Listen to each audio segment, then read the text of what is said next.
Welcome back, guys, to Pirate Talk Radio. This is episode 121. I hope you've all been doing well. Busy time of the year for everyone. It is those holiday times. I hope you nailed some really good Black Friday, Cyber Monday type of deals. I know I did. Got some Christmas shopping done. All that fun stuff. Also, convention season for me has finally wrapped up. So, did the last show of the year, to my knowledge, in GalaxyCon in Columbus, Ohio, which was an absolutely fun experience. Got to talk to a lot of people. Helped Extra Life raise a decent amount of money. So that's super exciting to help the charity and everything, and finish up the year as strong as possible. This year for the charity convention numbers are returning, but unfortunately with where the state of, especially here in the United States, the economy is, it's folks are trying to take care of themselves, right? You got to take care of the family, got to take care of yourselves before you can obviously donate to charity and things like that. So it was a slightly down year for us, but I will say that Extra Life, our group, was able to still come close to, and by the end of December, hopefully crest that six-figure mark for the hospital, which we've done for the past couple years. But absolute blast with GalaxyCon. Got to see a lot of cool folks from WWE superstars like Kane and the Hardy Boys, Sergeant Slaughter, if you go back in WWE that far, to Stephen Amell of Arrow, the CW Green Arrow show. Just a lot of people. Let's see here. Who was it? I'm not a huge Star Trek fan, but what's his? See, this is why I shouldn't just off the cuff do these things, because now I can't think of his name, and all this Trekkies out there listening is probably yelling at me. Not Leonard Nimoy, obviously. The captain. I don't remember. Y'all can yell at me. I'm not a Star Trek fan. I've met him before, but he was at the show as well. But just a star-studded show. Of people, really wonderful people. The cosplays were absolutely outstanding. They did several cosplay contests. The big one had a novice category, a journeyman category, and a master category. The creativity of cosplayers out there just absolutely baffle me every single time. I'm not that creative. I'm not that skilled.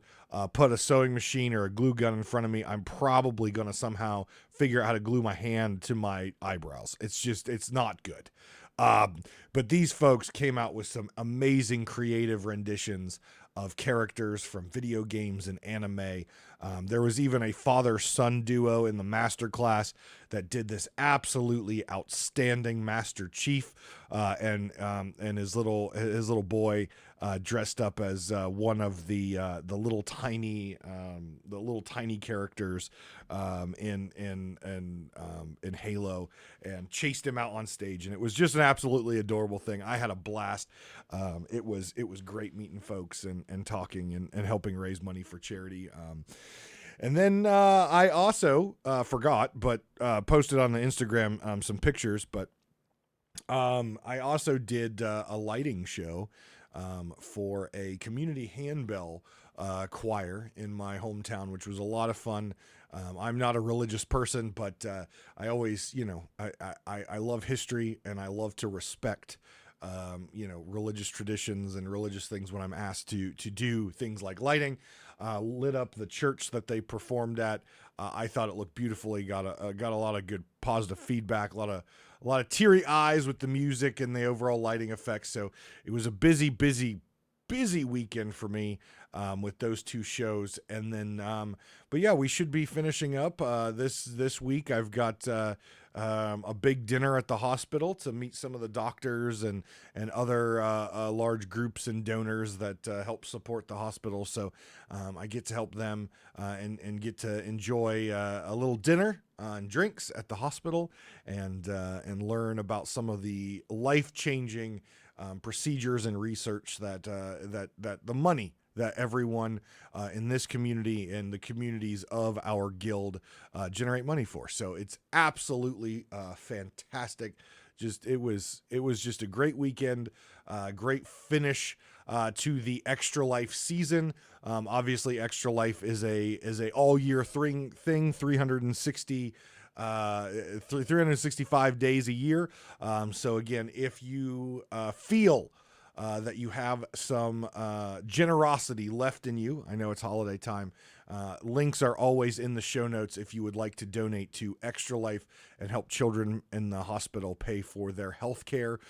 Again, this is not I haven't done a podcast specifically on what Extra Life is. It's on my list to branch off with Pirate Talk Radio to another weekly show to give you guys more content. And one of those that I have written down is to kind of go over what Extra Life is, the history of Extra Life, and things like that. But the wonderful thing about Extra Life, especially the relationship that I have with the hospital, is whatever funds that we make for Extra Life in the hospital is we get to decide where those funds go. So it doesn't go into a giant slush fund where the hospital gets to choose. We actually get to decide where every dollar that we make spend.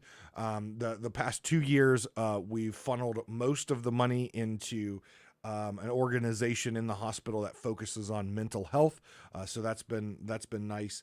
I believe this year, depending on what our final totals are, we may be buying the hospital a AI dummy, which has the ability to react to doctors, nurses, parents, based on what they are doing. So maybe you have to figure out how to put a trach in your child, or you have to figure out how to attend to your child that has a medical condition.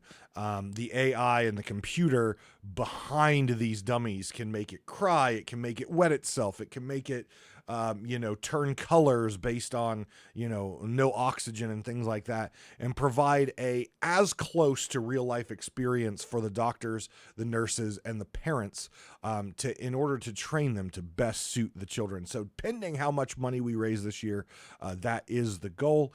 And of course, we will continue to funnel money into the mental health program. As we all know, everyone out there has been affected by depression, anxiety. You may not know that you've been affected by depression or anxiety at some point, but I'm pretty sure everyone in human existence experiences that in some level. And when you're a child just trying to figure out the world, some of the worst stuff in the world. So we definitely have a big passion to make sure the mental health program continues to grow and continues to have that support. So that's what I've been up to, along with all the holiday time. As you all know, I work in corporate retail, so it's super busy right now, obviously, as you know, retail being the big booming industry during this time. So lots of things there. And on top of all that, I did transition to a new position at the company. So responsible for quite a bit more now. I handle all of the IT equipment for the entire company, both out in the field, the stores, the corporate office, everything. So it's been a whirlwind here the past week. So, but that's life. I love to stay busy, and that's life. So, but you know what's not depressing, and you know what is not anxiety filling. You know what that is? Our patrons. Our patrons, our glorious and notorious patrons, and I want to take a moment to thank them for their love, their support, and continuing to support even with the lack of episodes that we've had due to all the stuff we've talked about in previous episodes. But thank you to Regis Stella, Lane, I Geffus, L Cute, Skimelt 666, and brand new friend of mine, friend of everyone, and lover of blunderbombs and having absolutely no clothes on when he plays in Sea of Thieves except his little skirt diaper thing. Big Bad Pad has joined the ranks of the patrons, and I thank you, each and every one of you, for the support. I love you guys. I appreciate it very much. If you are interested in becoming a patron and supporting my contract, you can go over to patreon.com/DavrimTV, and there's a variety of different tiers starting at $1 a month. And you can ask Skemelt, because I believe he got one last year, if you're in the Discord. I send out holiday cards for a certain tier, so check that out. But the cutoff, I'm getting the holiday cards next week. So obviously, for those of you living in Europe, it might not hit by Christmas time, but it'll definitely hit during holiday time.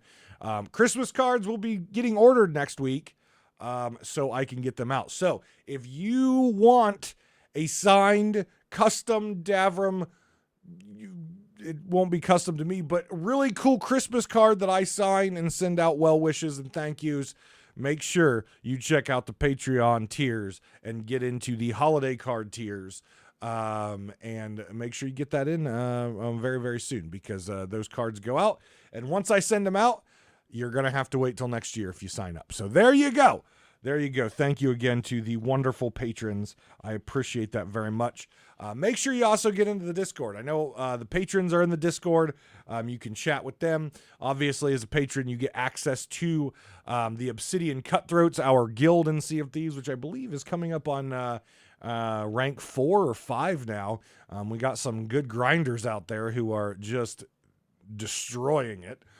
We are small, but we are mighty, and we would like to keep growing. So if you would like to hang out with some really cool people, if you are a patron and you're not in the Discord, make sure you get into the Discord. If you're not in the Discord and you're not a patron, make sure you get in the Discord, hang out, get together, sail the seas, and have a good time, because everyone is absolutely cool and awesome out there. Twitch drops. We just had some Twitch drops. And we have some more. So we've got some more coming. This set of Twitch drops is recycled. It is a set that they have been known to do during the holidays. It is the Icy set. It is I believe it's called the Frozen Horizon set. It is the clothing set. There are 6 pieces. Oh, excuse me. There are 6 pieces to the set. You will have the ability to claim them, all 6 pieces, between December 8th and December 16th. So the launch of Safer Seas happens on the 7th, and then the 8th, which is Friday, to the 16th, you'll have the ability to claim all 6 pieces to the Frozen Horizon clothing set if you've missed that in the past. And let me see here. I believe it was an hour per drop. So 6 hours total watching. From what I saw in the particular little news header thing that they posted about this, I believe it's any Sea of Thieves. Yes, any Sea of Thieves creator with Twitch drops turned on. So you don't just have to go watch the patrons. You can watch your favorite friend. You can watch whoever you want to watch who's streaming with Twitch drops on. So make sure you check that out. Support the creators out there, especially the creators who may be not a partner, so they can get that love and support from the community. Speaking of the community, we just got done with Community Day, or Community Weekend as it is now. Unfortunately, with what I talked about at the head of the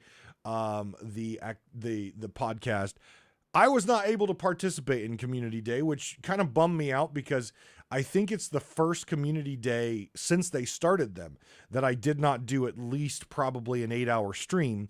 Unfortunately, as you heard, I was very booked and did not get a chance to play. However, I tried to keep tabs. I definitely watched some streams when I had the time, when I was out and about. But there was some drama with this community. Imagine it. Sea of Thieves drama. You know, that doesn't exist out there anywhere. Sea of Thieves drama around this Community Day. And I want to talk about that just a little bit for those of you who might be under a rock, or maybe those of you who took part in the drama. I want to talk about it a little bit, because for me, I don't understand why there was drama. I mean, I know why there was drama, but I don't get it. My brain and how I treat people does not allow me to understand why this type of drama happens. So the drama around Community Weekend this time was the flag. Okay. The flag was pink and blue. For those of you who, again, have lived under a rock for the past 5 to 10 years, the flag is the pink and blue colors. I think there was white too, because the characters in the center are white. The flag colors are the trans pride flag colors. So those trans individuals out there in the LGBT community, their flag is pink and blue and white. And there was the drama circled around people who stand by that politics and social things like that should not be in video games. So let me take a minute, and you don't have to agree with me, that's fine. But let me just take a minute and talk about this. Video games should be for everyone. I don't care if you're black, yellow, green, blue, purple, white, don't care. I don't care if you're gay, bi, straight, trans, queer, I don't care. I don't care if you're Muslim, Jewish, Christian, don't care. I don't care. In my opinion, you treat people how you want to be treated. They're different than you. Everyone is different. Treat people how you want to be treated. You don't have to agree with their religious beliefs. You don't have to agree with their life choices. You don't have to agree with their sexuality. You don't have to agree with their gender. You don't have to. Okay? But if they treat you nice and with respect, and even if they don't, treat them nice and respect. There's no reason that we humans need to group people and treat people differently based on their race, religion, gender, creed, whatever. Stop it. Be nice to each other. This world is full of hatred and evil people. Don't be one. And the drama came around a cosmetic, an optional cosmetic, mind you. This is not a cosmetic that's forced on you to use. This is not a cosmetic that just automatically is on your ship. This is a cosmetic that you choose to put up. It's not a cosmetic that you have to pay for. It's not a cosmetic in the plunder pass that you paid for. It is literally a free log-in cosmetic that you choose to put up on your ship. You know, if you don't like it, if you disagree with the LGBT community, you don't agree with trans folks, you don't like the entire concept, that's fine. Don't put the damn flag on your ship. Simple as that. Don't look at it. Go into the little chest where you put your flag up, find the flag that you like, put it up on your ship, save it, and be done with it. There are folks out there who are part of the LGBT community. There are folks out there who are trans that are wonderful, amazing people and great people in this community. Allow them to have something on their ship that represents them. So if you were going on Reddit and you were going on Twitter like I do during my social media time, which by the way is my pooping time, and you saw both sides, and that's why it was drama-filled, because you had people who were against the fact that Sea of Thieves put this flag in the game. Sometimes via text message behind a computer screen attacking people who liked and appreciated that Sea of Thieves included this flag. It's amazing to me, and it's heartfelt to me, that there are people that play Sea of Thieves and love Sea of Thieves and are wonderful human beings that said, thank you for putting a flag into the game that I can put on my ship that represents me and who I am. And then you had the reverse side of hateful assholes who are just absolutely disgusting people hating on this and yelling at Rare for a stupid cosmetic. Ladies and gentlemen, if you want to yell at Rare for creating content that doesn't last past a week. Yell at Rare for hit registration, which is still not working. Yell at Rare for the fact that they come out with an update and their game breaks for a month or more because their servers are garbage. Yell at Rare for a variety of different critical things that they should be working on and fixing. Do not yell at Rare because they put a flag into the game that you don't have to use, that some people it enhanced their want to play. It made them feel good. Guess what, folks? We are in a world where if you don't do things to keep players, your game dies. If this particular flag keeps 10 players playing the game because they can hoist a flag that colors represent them and it makes them feel good, that's a good thing. And you should all be cheering that, because guess what? Rare kept 10 players playing the game with a simple free cosmetic. Be happy about that. If you want to yell at them, yell at the shit development and the shit servers. Yell at them at things that actually mean something to all players. You should be happy that they did something that made players feel good to keep playing. So, regardless of how you feel, if you participated in this drama on the negative side, shame on you. Absolutely shame on you. Absolutely 100% shame on you. And I hope you think about the things that I said, and I hope you change your tone. You don't have to change your beliefs, but be a good human being. Be nice to folks and change how you're going to critique a video game, and critique it in a way that keeps players in the game. Give a voice to Rare that says fix your shit. Don't sit here on social media and berate and hate on people for a simple flag cosmetic. Because the art team out there at Rare, they're working on this while the developers are working on other stuff. Who cares? The art team does a fantastic job on all the art that they put in this game.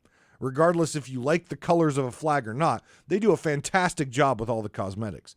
Point your fingers at the leader of Rare who can't figure out how to fix hit reg and cannot figure out how to keep their servers stable for more than an update. That's who you should be pointing your fingers to. That's who you should be throwing the lobs over the fence at in a respectful manner. Not the art team who created a flag that makes people feel warm and cozy and happy. And don't hate on the players because they finally have a flag that represents them in the video game. Because those players are now going to keep playing. And that means you've got players to steal from. That means you've got players to fight. That means you can see ships on the horizon. Just save the flag that you like and don't look at your flag box again. Jesus. I don't know. I just don't understand people. I don't understand people. Pop-up plunder seemed like it was a success again. I think they did land on a gem with pop-up plunder. What I will say is I was cracking up. I saw tweets from Captain Falcor during Community Day, and he had like what was it? It was a Fort of the it was a Fort of Fortune key, a Fort of the Damn key, pop-up plunder, and both pieces of the Skull of Siren song and 2 Reaper chests on his boat spread out. And he was just sitting at an island and tweeted out, "Come get me." And then a few hours later, he's like, "I'm still here." And a few hours later, he's like, "I'm logging off. No one came." And I think that's more of a testament to where the state of the game is, and how people are avoiding that kind of stuff. And we'll talk about safer seas here in a little bit. And I think that's just going to get worse, in my opinion, with the introduction of safer seas, though there are pros to safer seas. Again, we'll talk about that as our last topic of the episode. But I just found that funny that Falcor had all this loot that was marked on the map and no one came to steal it. So it was funny. So I want to move from Community Day. I've said my piece about Community Day. I think the community weekends are fantastic things for Sea of Thieves. To my knowledge, based on my Twitch drops, I did not see us hitting the top 10 this time, which would have been for the Obsidian Curtains. I think I did not see that. Again, I still have speculation, or I still have doubts that we hit the top 10 last time, even though there was that Reddit post that a community member found. You kind of I don't know, the post, the community member of Pirate Talk Radio did not post that. They just screen grabbed it for me.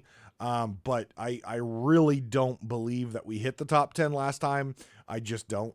And I know we didn't hit this time because Sea of Thieves would have posted about it and congratulated everyone, blah, blah, blah. And I also didn't see it in my Twitch drop. So, there you go. Hopefully we'll be able to see the Obsidian Curtains again. And hopefully Sea of Thieves will understand where they are as a game and where they are as content and, adjust accordingly. Just saying, adjust accordingly. I'm not saying set your expectations low, but set your expectations realistic because you're not a top 10 game on Twitch. And I would say you're probably not a top 10 game, period. Especially where the game, the current state of the game is. You are far from top 10.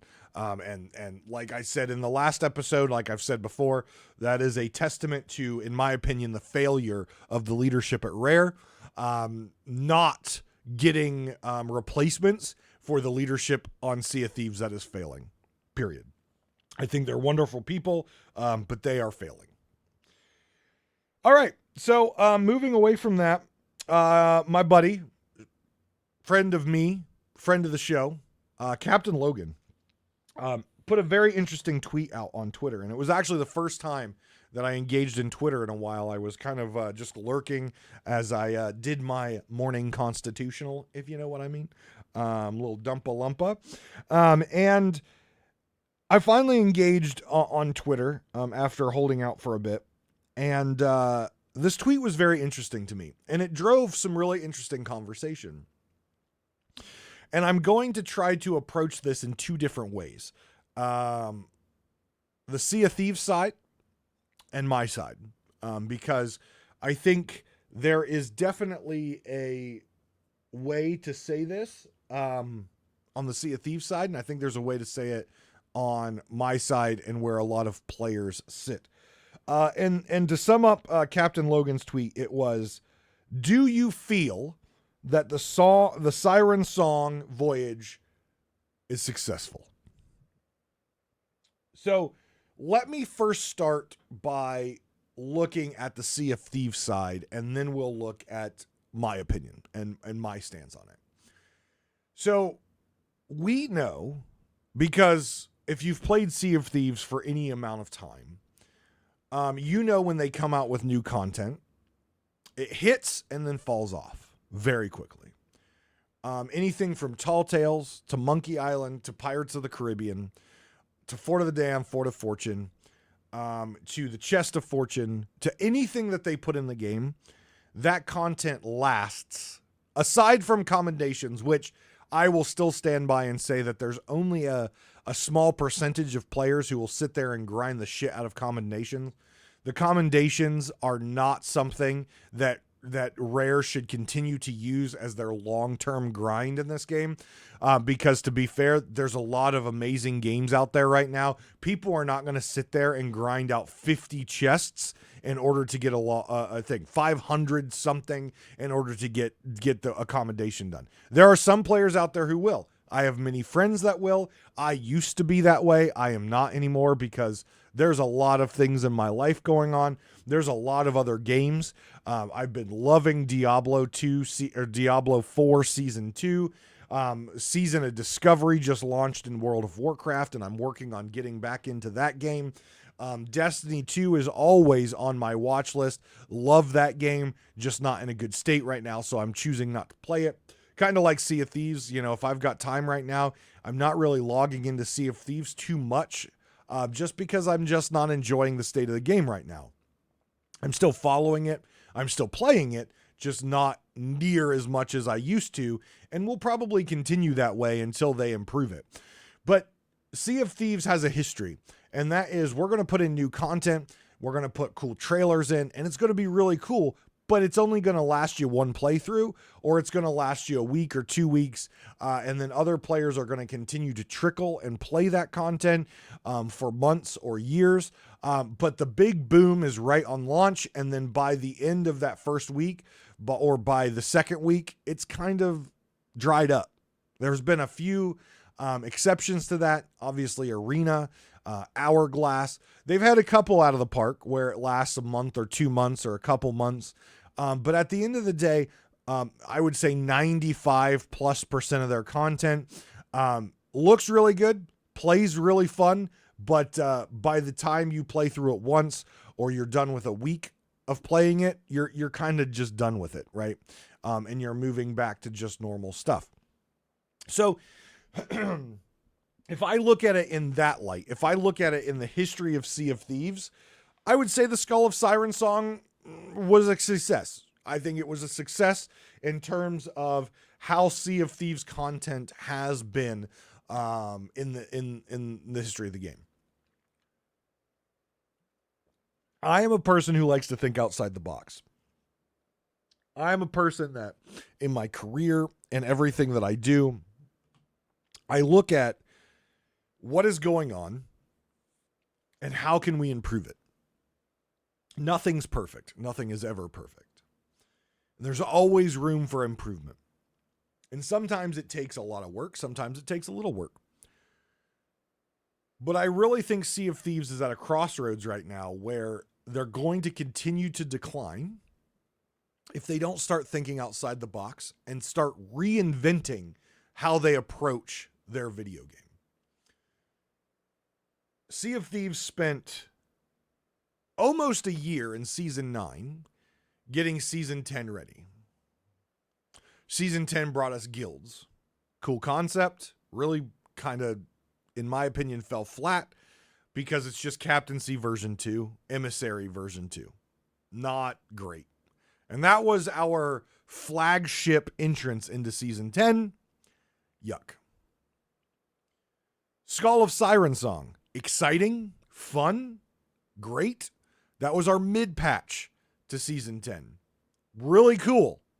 But we are just a couple weeks. We are a month into Sirensong now, I think, because, yeah, we're about to hit Safer Seas. And it's already dried up. You'll find some servers where you'll still get engagement with the Skull of Sirensong. But more than not, a Sirensong is completely uncontested now. And they're making balancing changes and patch fixes to Sirensong. Maybe that will bring some people back to playing it. But I would say in general, most players, they're done. They're done with that. And it's just part of their normal rotation. It's part of their normal rotation of play. For the average player of, maybe I'll go do it, maybe I won't. Just like a ship fleet, or just like a fort. I'm in the middle of a Gold Hoarder voyage. I'm in the middle of an Order of Souls voyage. Do I really want to go over there and do that event? That's kind of where it's at. And we started seeing that after the first weekend, and more so after the first week of Sirensong, we started to see that. And in my opinion, if you're going to spend the better part of a year to come up with the next season of content. Reminder, seasons are supposed to be 3 months. Season 9 was almost a year, so they could prep Season 10 because it wasn't ready. I don't know what bits of Season 10 weren't ready, but Season 10 was not ready. And for me, if you're spending the better part of the year to make Season 10, then come up with something better than what you've done. Because what you've done right now is you've taken Emissary and you've taken Captaincy and you've just given us another version of that. Not creative. Bleh. There's no easy way to get to search for guilds. There's no easy way to join guilds. It's bleh. You've got the Skull of Sirensong, which is a cool event, which is an engaging event, which definitely creates interesting player interactions, which is what we want in Sea of Thieves. But guess what? After a week, it's kind of, you spent all this time and it engaged the majority of players for less than a week. Bleh. And now we're on the cusp of Safer Seas. launching by the time this episode comes out to the public, Safer Seas will be out.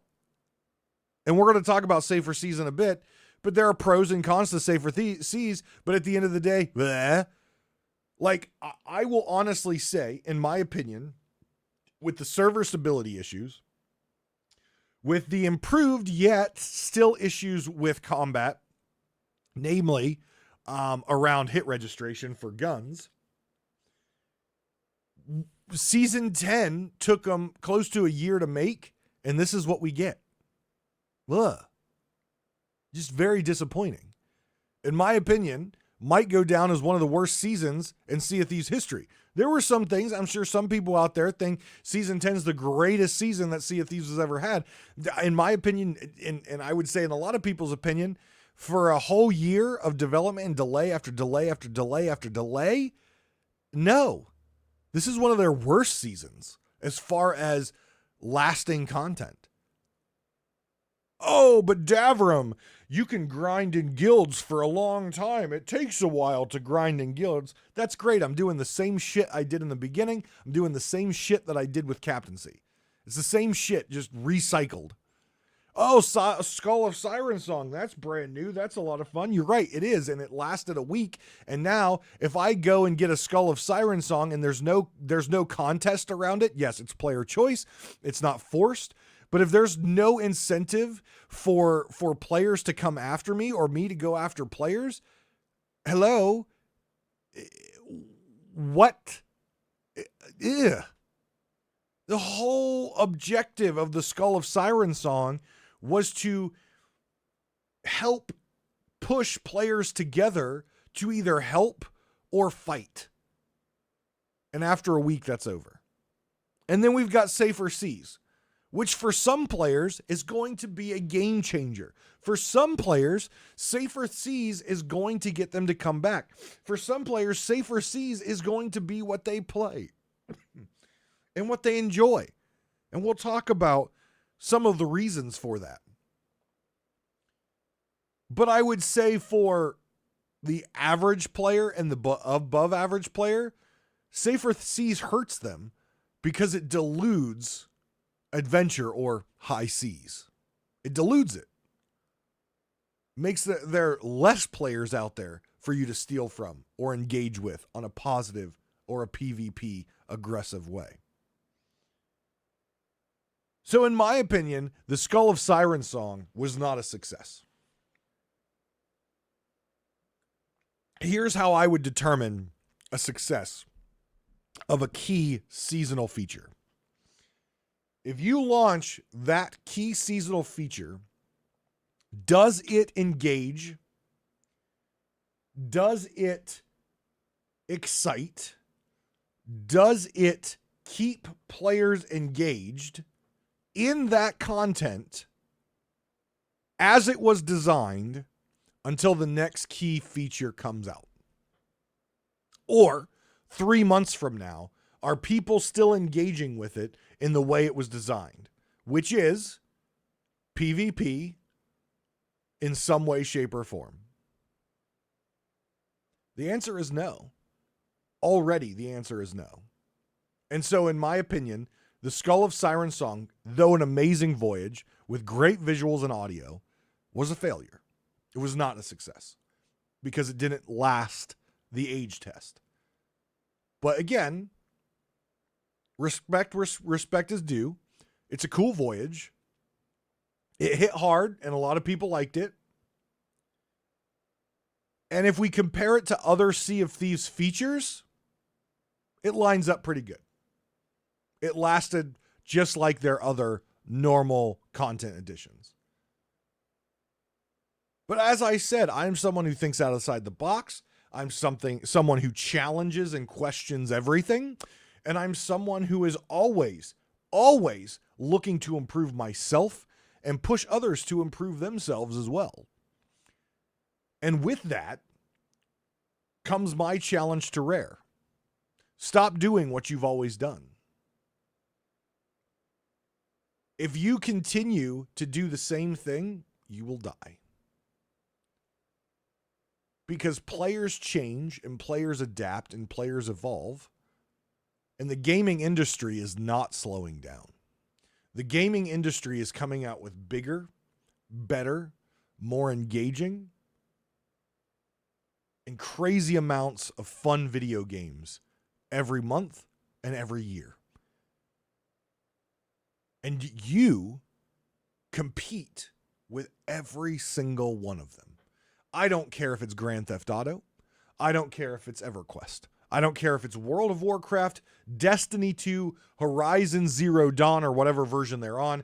I don't care if it's Blazing Sails or Assassin's Creed. Name any game out there. If it is a game that has launched this year, if it is a game that is about to launch, if it is a game that launched 20 years ago, if it has a player base, Sea of Thieves, you are competing with it. Because if someone chooses to sit down and play World of Warcraft for 12 hours versus playing Sea of Thieves for 12 hours, that player is choosing to sit on their butt and play a different game than yours for whatever reason it may be. Every video game is competing for asses in seats over everyone else. So yes, there are video game genres. You have the battle royales, you have the first-person shooters, you have the real-time strategies, you have the MMORPGs. You have all these different genres of video games, but at the end of the day, a game is a game, and you're competing for asses in seats. You want players to be sitting on their ass playing your video game over another one. Why? Because that's how you make money. That's how you continue to grow. And that's how you make more money. If you don't make money, you go under. I'm not saying that Sea of Thieves is not making money. They're making plenty. But what I'm saying is they are competing with all these other amazing video games out there, and they're falling short. Sea of Thieves, literally, the things we get in Sea of Thieves are cosmetic. They're not weapons that change how much damage we do. They're not better ships with rocket boosters that make us go faster. There is nothing in Sea of Thieves that you can earn which makes you better than another player. There is not things in Sea of Thieves that you buy that make you better than another player. Period. And the fact that is a cosmetic-based game, and they dangled the carrot yet again on Community Weekend of obsidian sheets or obsidian, what is it, the curtains, and you were able to hit top 10 on Twitch.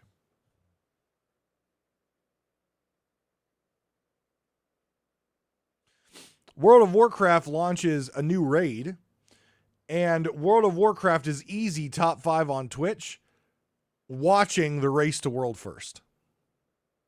Not even playing, just watching the race to world first rating. They easily hit top 5. World of Warcraft is in a different genre. World of Warcraft has a lot more players than Sea of Thieves. But that's what you're competing against. So how are you thinking outside the box to make engaging and lasting content that both engages the player and the viewer?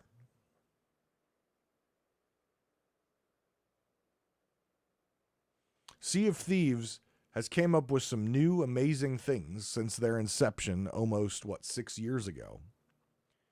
5 years ago? 6 years ago? 6 years ago. But it doesn't last. And it still doesn't last. Their development woes still continue. They get something fixed and it breaks in the next update.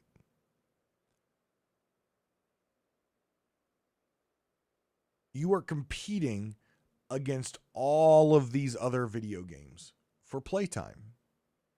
What are you doing to differentiate yourself to make more asses sit in their seats playing your game versus another one? So no, the Skull of Siren song was not successful because it's already yesterday's news, and we're less than a month into it. I hope you're all having fun with it. I think it was a beautifully designed voyage.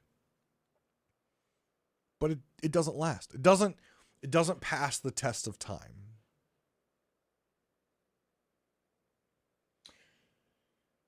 The day has come. The day has come.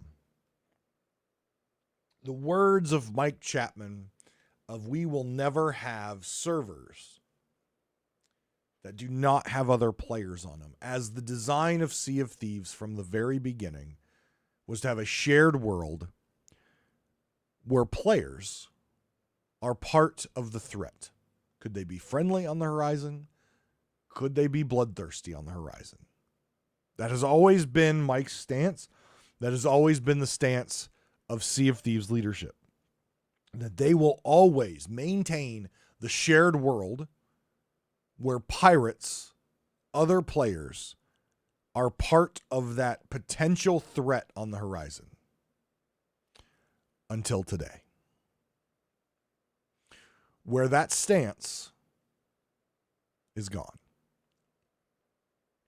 Safer Seas launches, as of this recording, today. And it brings a new way to play. And this new way to play is that you are on your own server with up to 3 friends. So a galleon crew, a brig crew, or a sloop crew, or solo. 1 ship. Whole world at your fingertips. There are limitations, of course. Experience in gold gain is only 30% of what it is in normal adventure or high seas. You can only ever reach reputation for the Gold Hoarders, the Merchant Alliance, the Order of Souls, and the Hunter's Call of rank 40. Thus, Pirate Legend is not possible. Athena's Fortune and Reaper's Bones are not possible to level up. Captaincy, captain ships, that is, not available.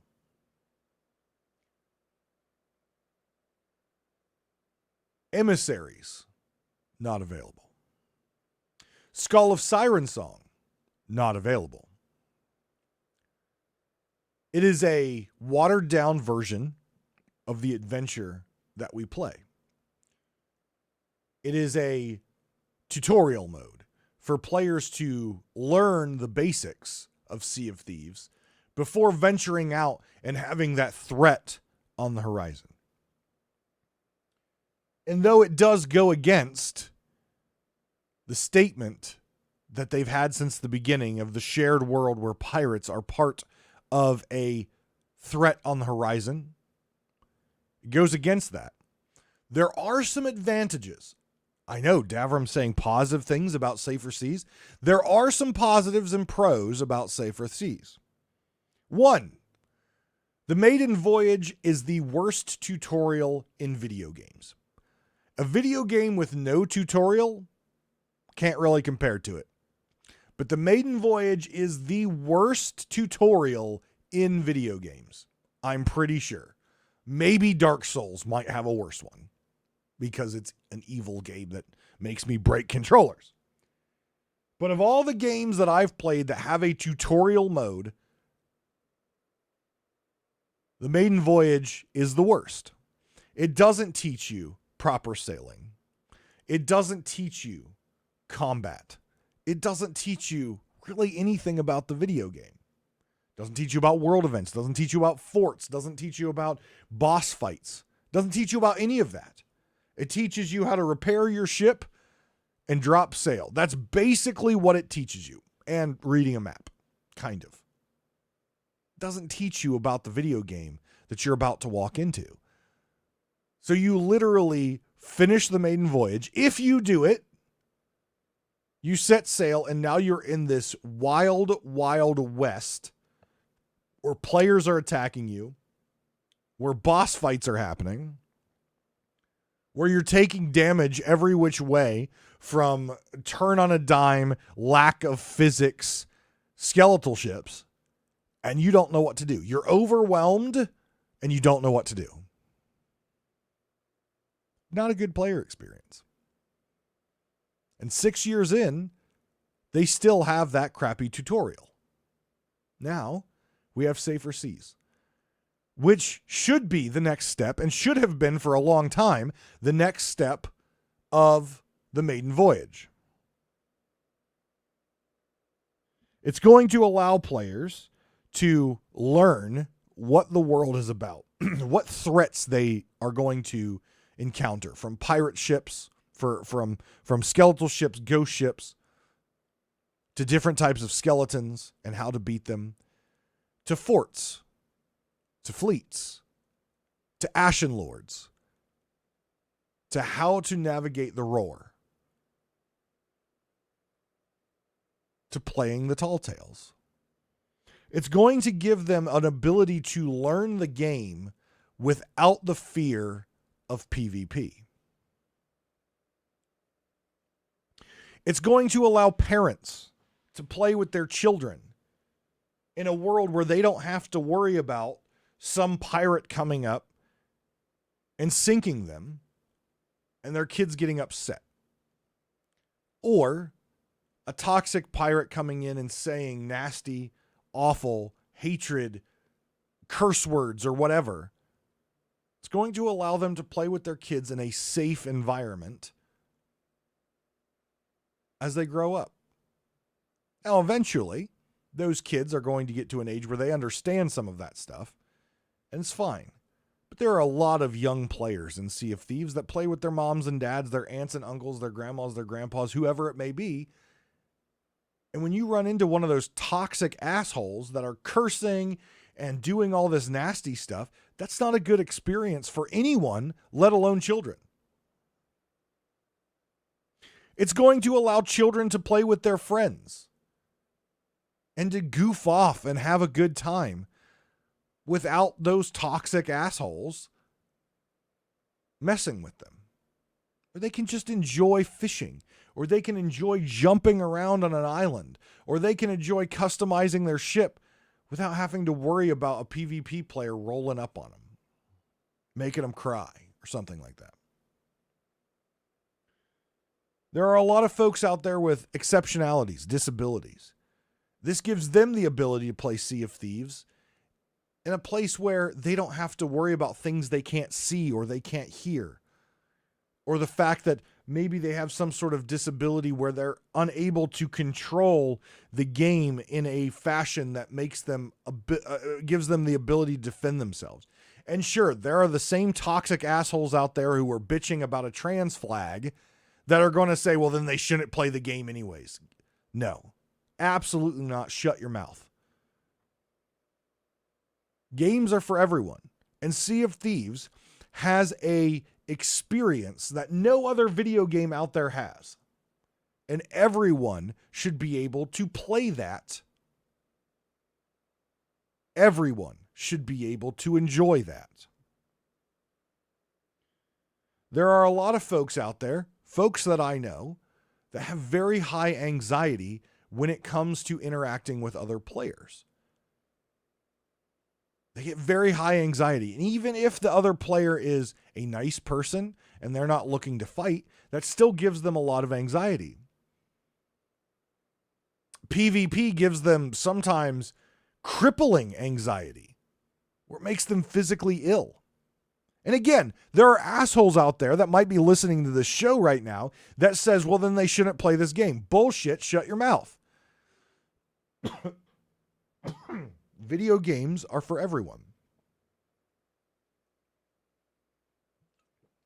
And the Sea of Thieves experience, which is a unique experience, should be able to be played by everyone.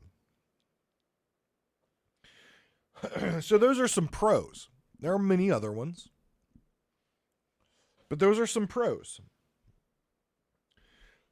And I'm glad that Rare did put some limitations in there, right? Because there would be a way for players to basically play a single player mode of this game. and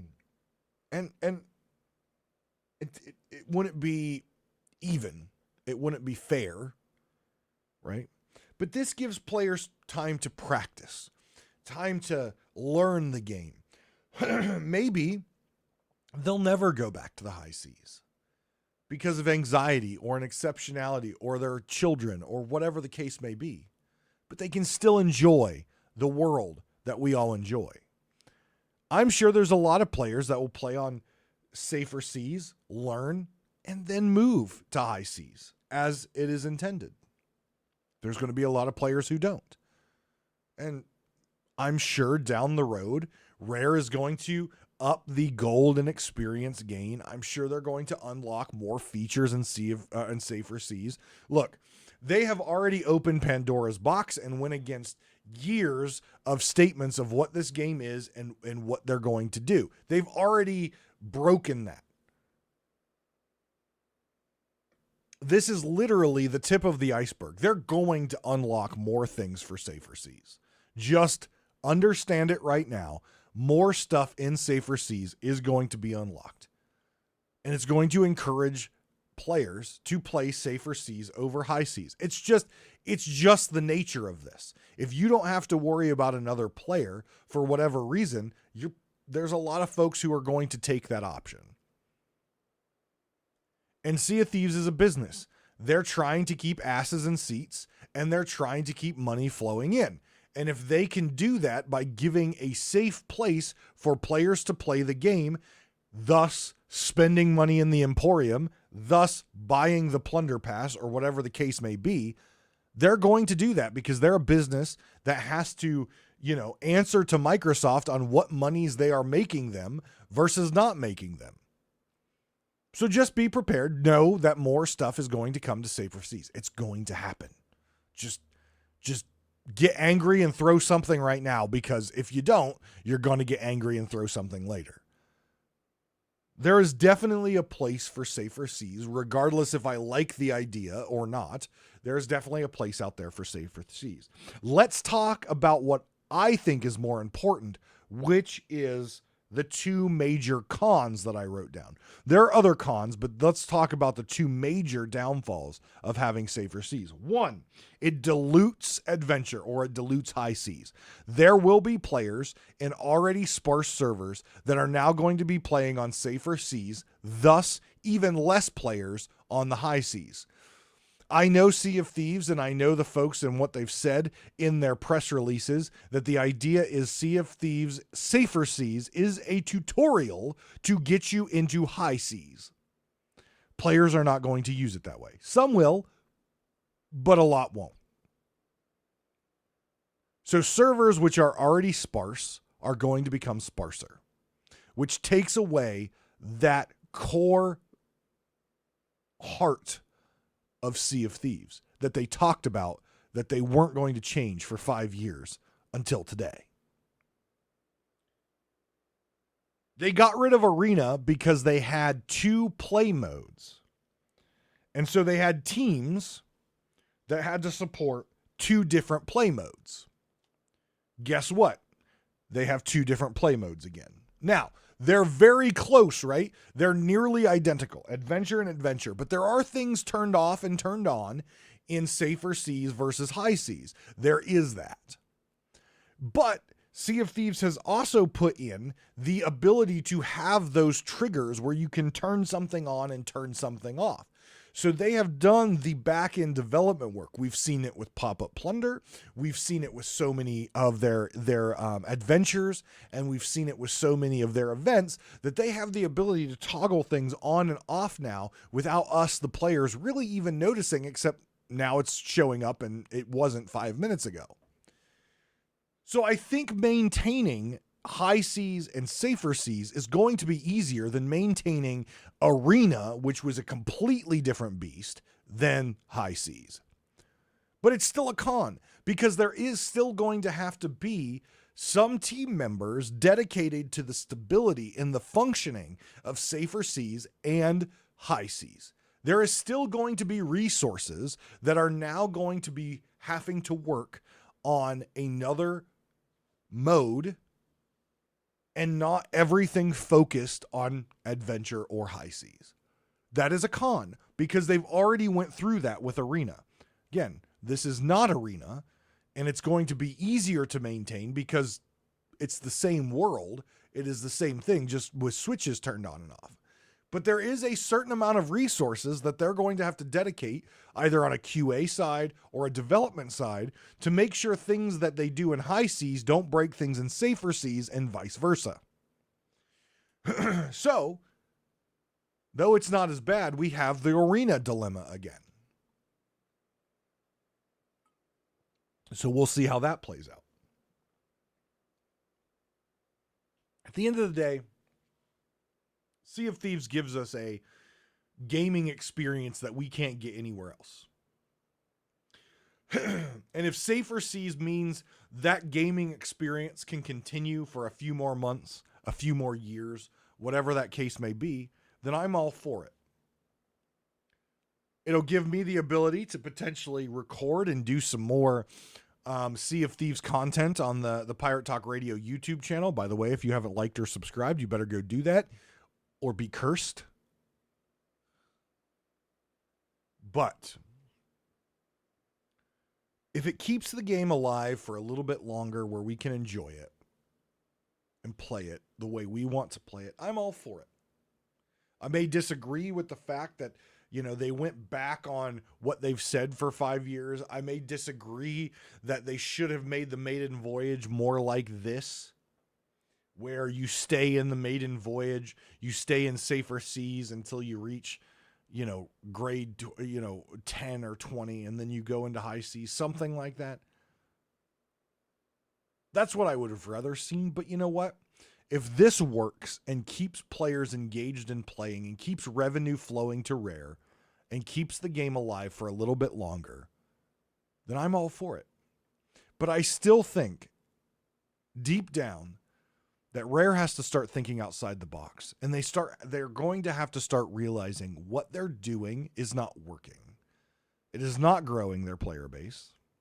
It is not maintaining their player base, and they are not competing with other games out in the world. And they need to start thinking outside the box. They need to start going back to the drawing board. They need to go into the cupboards and start making a different dish, because the reused leftovers and the we're going to do this the same way we've done for 5 years is just not working.